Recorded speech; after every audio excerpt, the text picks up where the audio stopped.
Welcome to OOTO, the Out of the Office Investigation. Today, we're looking at a pretty incredible community protocol down in Baja California Sur, one that's been built up over decades of real-world experience. And we're going to start in a weird place. Not with a success story, but with a failure, a breakdown that, funnily enough, proved just how strong the system really is. This disciplinary notice from February 2026, well, that's our way in. You've got these world-class sailors who triggered a massive false alarm, and the community's response, it was immediate, it was clear, and it was decisive. Accountability, right then and there. So that begs the question, right? What exactly is this system?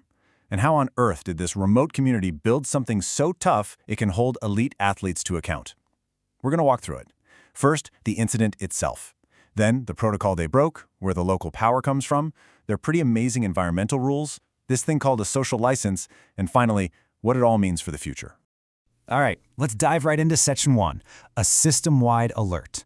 So here's what happened on February 21st, 2026. 4 sailors head out on a long trip, and then they just forget to check in when they get back. That simple mistake kicked off a huge search and rescue operation that cost a ton of time and resources. Now here's the really crucial part. The official language used wasn't mistake, it was negligence. See, this wasn't just an oops. This false alarm pulled local fishing boats off the water, it activated first responders, it even put the Navy on alert.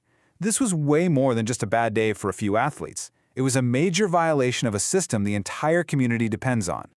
And check this out. This matrix shows you exactly what the consequences look like. It's all laid out, crystal clear. You fail to check in once, that's a yellow card, basically a warning. You do it again, orange card, you're not launching for a week. But what they did, triggering a full-blown rescue because of negligence, that's a red card, a 30-day expulsion from the area, and you have to give a safety presentation to the community. See? It's designed to teach, not just to punish.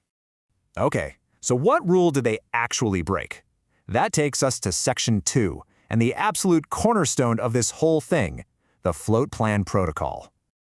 This protocol is the bedrock of safety here. It's a simple, mandatory 4-step process. But you gotta understand, this system didn't just pop up out of nowhere, it grew organically. It started way back in the 80s, when the pioneers would just tell a friend, hey, I'm heading out to the island.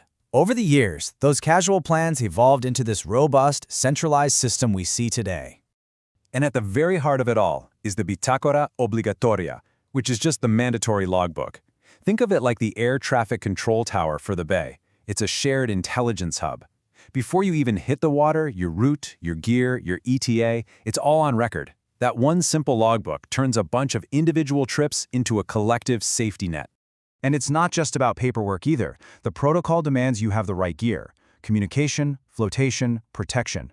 The whole point is to make sure that if something goes wrong, you're an asset, not a liability. So the system hardwires individual responsibility right into the community's safety. So, you might be wondering who actually has the power to enforce these rules, especially on international athletes. Well, that's a great question, and it brings us to Section 3, the sovereignty of the stewards. And the answer might surprise you. This authority doesn't come from some local tourism board or a private sailing club. Nope. It comes directly from the Mexican Constitution. It all boils down to one thing: Article 27. So Article 27 gives legal stewardship of the land to community groups called ejidos. And we're not talking about some faceless committee here. We're talking about families, like the Luceros and the Giraldos, who are the modern-day custodians of an ancient legacy. You have leaders like Juan Luis and Kiki Lucero, who helped pioneer ecotourism here. They are the living connection between the original ocean people of this land and a modern, legally binding authority. You're listening to OOTO with research by El Campesino. Now this authority, this stewardship, it extends way beyond just keeping sailors safe, which brings us to Section 4. Here, the system becomes an advanced environmental protocol they call the Orca Standard, all designed to protect who they see as the real owners of the bay. And the community is crystal clear about who those owners are. Their code of respect says it plainly. The mobulas, orcas, and whales are the true owners of the bay. And let me tell you, that's not just some pretty phrase for a tourist brochure. It is the absolute guiding principle for all of their environmental policies. To protect a local pod of about 20 or so orcas, they enforce a strict, hard cap on boat traffic. That number is 16. That's it. That's the maximum number of boats allowed in the main wildlife areas. And it isn't a random number they just picked. It's a data-driven rule, built on years of observation logs from local guides and even visiting sailors. What they're really protecting with that number is something you can't even see. They're protecting silence. They've designated the Cerralvo Channel as an acoustic sanctuary. They are actively fighting back against the acoustic smog from boat engines that messes with how these animals hunt, communicate, and just live. So this power lets them manage sailors, and it lets them protect orcas. But it also gives them the tools to manage a much, much bigger threat. Let's look at Section 5, the social license. This is their shield against predatory, unsustainable development. So if you're a big developer, you can't just show up and start building. First, you have to earn what they call a social license to operate from the Ejido Assembly. And to get that, you have to prove you'll provide a symbiotic benefit. In other words, you have to show how you're going to make life better for the community and the ecosystem, not just for next quarter, but for the next 100 years. It is the ultimate slow growth mindset. And their standards, well, they're non-negotiable. They flat out reject any cut-and-run projects. They demand a 10-year resource management bond. They require that projects hire locals first and be 100% self-sustaining with solar and water. And, of course, every single developer has to follow the Orca standard. Through the Ejido, the community is writing its own future.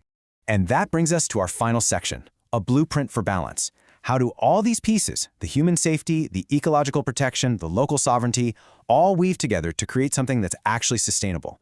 Well, it all rests on this culture of mutual respect, and you can see it perfectly in these two pillars. On one side, you have the Wind Sports Hall of Fame, the pioneers, the champions, the innovators. But on the other side, you have the Wall of Honor. These are the local heroes, the Lucero family, the Giraldo family, the Eyes of the Bay, guides like Adon Giraldo who welcome new arrivals, and the whole support system, from Reiko's kite repair shop to the local musicians who build the community.